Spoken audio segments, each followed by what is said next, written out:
Welcome back. In this video, we're going to be starting some fresh code, coding a class called student, and then bringing in extra constructors. We're going to be overloading constructors, and then eventually we'll write something known as a toString method. As always, I invite you to code along with me. Don't just watch the video or look at source code and think you got things figured out. Let's hop in.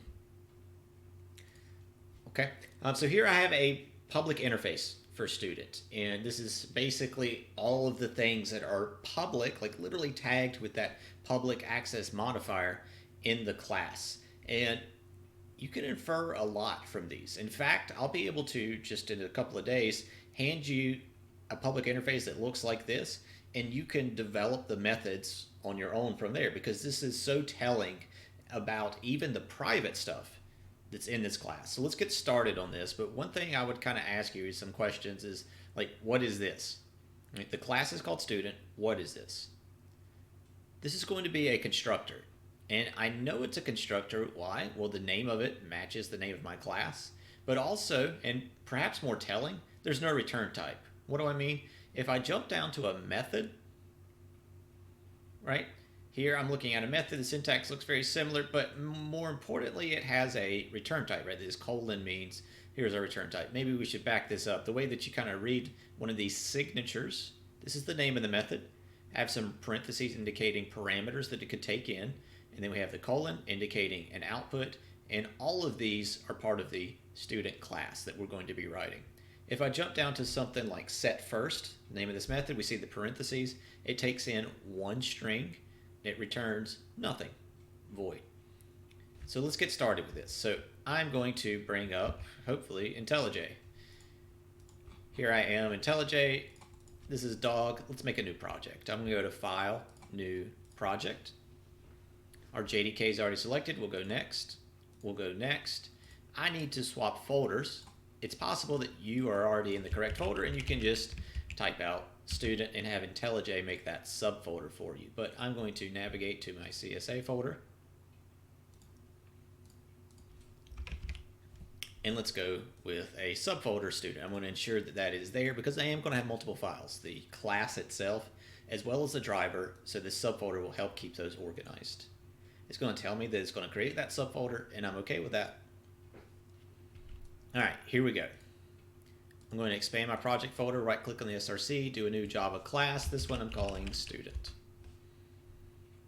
Now when you're writing these things, like I've laid out a public interface, and you can kind of infer the values, the stuff that I'm going to put in it from that public interface. But when you're designing a class, your thought should be, what are my properties or attributes that are important to me?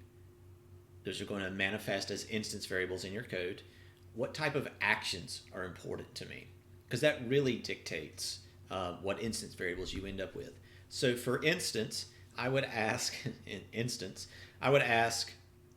what type of properties or attributes do students have?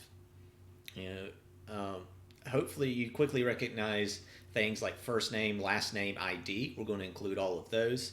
Maybe things like GPA, grade level. You could go pretty deep on the amount of stuff that you put in here. Inevitably, I got students that are like, depression. All right, so let's get started with our instance variables. We already have our class header. That's one of the 4 parts, right? I'm not even going to comment this because it is so straightforward. The name of this class is student. The access level is public. Inside the body of a class, that's where we're going to declare our instance variables. I'm going to have a private string first, right? This is going to be our student's first name. I also want to have a last name. And so right away, I'm showing you something kind of neat. We've been able to actually do this in the past with just our local variables, but here I'm declaring multiple strings, a first and a last, and these represent the first and last name. Not only are they being declared as strings, but both are private. So private and string apply to both of these things. Kind of cool. Maybe a comment here, students, first name and last name. Okay. Other important things, and again, I tend to put these like in maybe order of importance, maybe an ID. Okay, what data type should that ID be? Hopefully you agree with me that it should be an integer. School issued ID number. And the last thing that we're going to include here is not depression. We're going to include a double, which represents the student's GPA, the thing that we really all care about. Yeah, grade point average. And this really should be in the range of what? 0 to 4.0. We could maybe argue 5.0, not important. Okay, so these are our instance variables, and they collectively represent the object's state. Right? This is kind of the whole point of objects. I have these differing data types. I got a string, I got another string, I've got an integer, I've got a double. I could, in theory, make an array and shove all those things into it. But then, like, how do I know what things belong to what? You could then come in and shove other stuff in there. So objects give us a way to take these variables, right? I got these 4 variables. I'm going to wrap them up into something known as a student object. So those are all lumped together, right? They're all associated from that point on. So that is kind of the nicety of all this. Let's write a constructor. So we're going to do constructor. The purpose of the constructor is to set the initial state of the object by initializing the instance variables. We've declared these instance variables. Whenever I go to make a student, each student that I make is going to get a copy of these instance variables, and it's going to be encapsulated. It's going to be inside of the object. It's going to be wrapped up, right? The constructor's job is to give these things their initial value. That's the main purpose of it, right? We set up the initial state of the object. How do I spell check on this thing? Hit me up in the comments below. Your boy doesn't know how to use spell check and IntelliJ, but we got it into Google all day long. Okay, so let's write a constructor. The header of a constructor is going to look a lot like the header of a method, except one key important difference. There's going to be no return type. And another important difference is the name of the constructor is going to match the name of the class. What do I mean? Here's a constructor header. Public, no static, no return type. We jump straight to the name, which is student. It's got to match this one up here. That means capitalization matters. So if I did an S, not going to work. Okay. Now, if this thing started with a lowercase s, then this would need to start with a lowercase s, right? So whatever's here in our class header dictates the name here. By convention, these usually start with a capital letter, almost always. So we're going to have public, student, and I got some parentheses indicating that can take in some arguments, some parameters, but I'm not going to. Okay. So the purpose of this thing is to set the initial state by initializing these instance variables. These are declared. They're declared in the body of the class. That means their scope is going to overlap into this constructor. So my constructor can see these things, right? We can take our first name and do something like John, and we can take our last name and do something like Doe, and maybe the ID here is, I don't know, 404, and our GPA is a whopping 1.2. So in practice, so here I have a no args constructor. It doesn't take anything in. The purpose of this would be making like a default or like a placeholder student, right? Think about like a grade book, maybe even like a test student, right? I can tell you in a learning management system like Canvas, I can go in with a test student like point of view and see what my class looks like. And so that would be kind of the purpose of a no arg student, is to create like a default student to maybe like fill a class with or test out actions, right? Okay. We're going to come back and actually add more constructors. Let's get straight to our methods. And what I want to do is write getters and setters for each of these. So if you watch the last video, we talked about the importance of getters and setters. Because these instance variables are private, I can't access them in another class such as a driver, which is something that you want. So what we do is we provide methods, and the methods give you an opportunity to put in like conditionals, things like if statements, to verify data before modifying it. Go watch that video if you haven't. But I'm going to plug in getters and setters. Now would be a good point to pause, right, to see if you can do getters and setters for all 4 instance variables.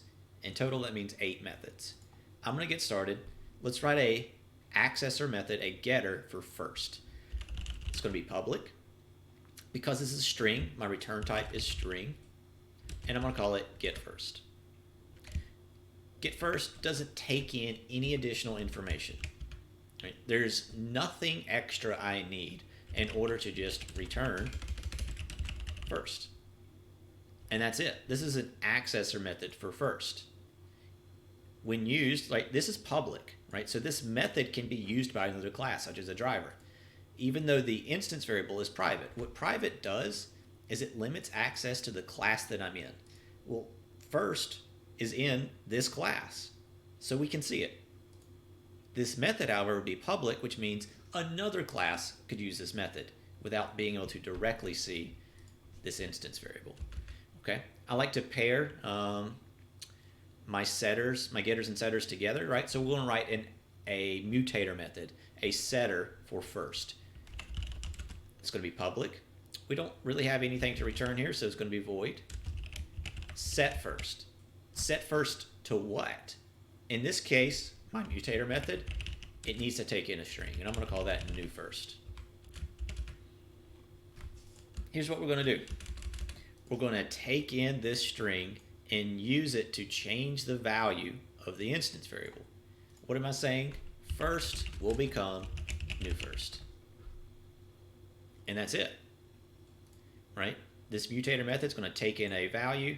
I'm going to use that to change what my instance variable is, and I don't have to return anything in order to accomplish that task. Okay? The question is always going to be, what's the point of these things? Right? Why do we need these things? Well, they allow us to basically modify our objects or find out information about our objects. And even though we're not doing it here, we could put conditionals, things like if statements, to verify that new first is, maybe not blank. If is first is not empty, right? You could basically validate the data here before making changes to your objects.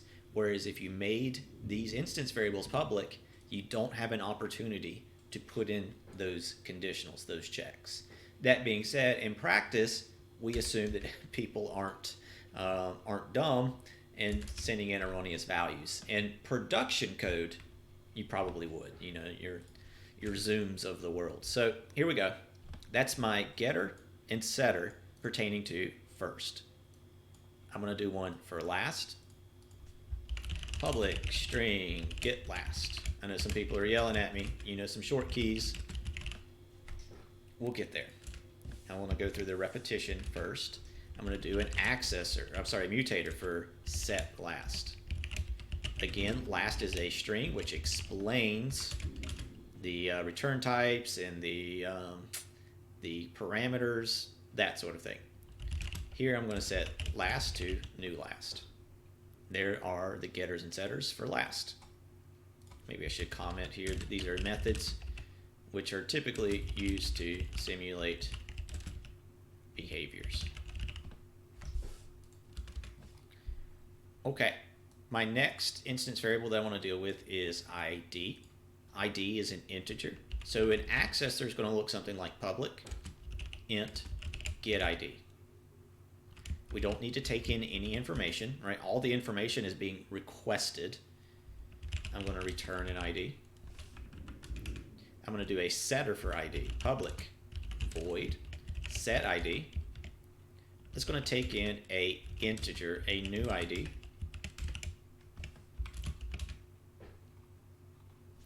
And so our ID would become new ID. Last instance variable, it is a double. Get a GPA. We're going to return GPA.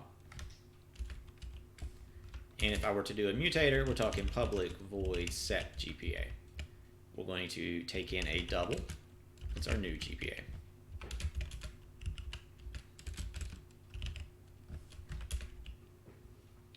And that's it. These are our getters and setters for every instance variable. Okay, in the future, I'm going to show you how IntelliJ can autocomplete these for you, but it's important to learn that we are following conventions, and we need to kind of go through the motions to figure out why these things exist and all of that. Okay, I'm actually at a point that I can create an object, right? I've got instance variables, I got a constructor that I can make it, I have getters and setters, so I can actually access and modify my object. So I'm going to do that, but I'm going to do it in a driver. I want to right click on my SRC, make a new Java class called driver. Notice I'm not plugging in a main method in student. I want student to be this isolated bit of code that I can take it from this program, put it in another one, and I don't have to edit source code. I can just jump right onto using this student class to make student objects. So what we're going to do here is plug in a main method. What am I doing? PSVM. Okay, let's make a student. How do we do that? Well, the moment that we have a class, we also have a data type. I'm going to make a student variable. Let's call it stu. And that is a new student, blah. Right? I just showed CSP Kids scanner, so I know you've seen this syntax. Left-hand side, we're declaring a variable. This is a student variable. That is the data type. Right? The name of the variable is stu. It is going to be a new student. What is kind of different here is this, which looks like a method, it kind of functions as such, right? We're actually calling the constructor, this bad boy. Right? Whenever this executes, we're just going to jump here and start executing the code inside. What does this do? Well, it's initializing our instance variable, setting the initial state of the object. Right? It's giving these things values. So what that means is at this moment, stu has these 4 instance variables and these are their values. Let's see that. Right, I'm going to take stu, I want to sout on stu.get first.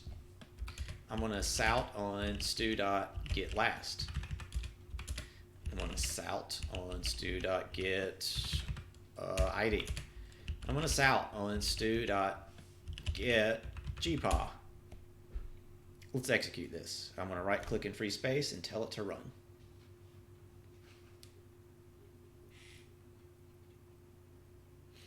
And there are those values. Right? I can modify my object over time. I can take stu and maybe stu gets a name change. We're going to take it and do set first. I need a new first name, Jerry. Okay, if I was to run this right now, right, we're going to see those exact same values output to our console, and then this thing happens, or does it? Well, it does. I just need to be able to see that change, right? If I sout on stu's dot first name, or just first, we're going to see that it is now Jerry. All I'm really doing here is changing one of the 4 instance variables that is wrapped up in that student object. And in fact, we can actually have multiple objects in the same scope, right? What if I create a second student? He's a stud. Using that exact same constructor. IntelliJ is not mad at me. We're creating stud. It is a new student. Well, that's going to tell this constructor to do its thing, where it's going to go through and initialize those instance variables. Okay? Just to kind of give you a point of reference, if I take stud and I ask for the first name, what should we get? Should it be Joe or Jerry? John, sorry, neither. Or either something. John. John is the student's first name as set by the constructor, right? So what I have here is actually two students existing at the same time. I've got one student that Stu is referencing, like holding on to. I've got a second student that Stud is holding on to or referencing. Right here, I changed the first name of Stu to Jerry. I create Stud, and I can change Stud's first name to something else, right? I can take Stud and change set first to Carrie. Carrie and Terry. Carrie. I'm going to print off stud dot get first. So what we're going to see is, ooh, it is about to rain here. Why don't I get rid of some of this stuff? I'm going to comment out.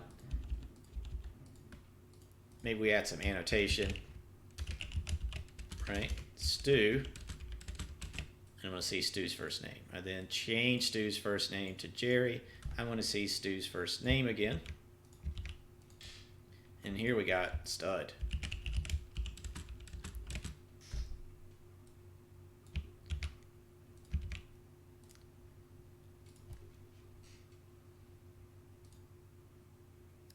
Okay, Stu gets created with the name of John. I then change it to Jerry, and we see that change.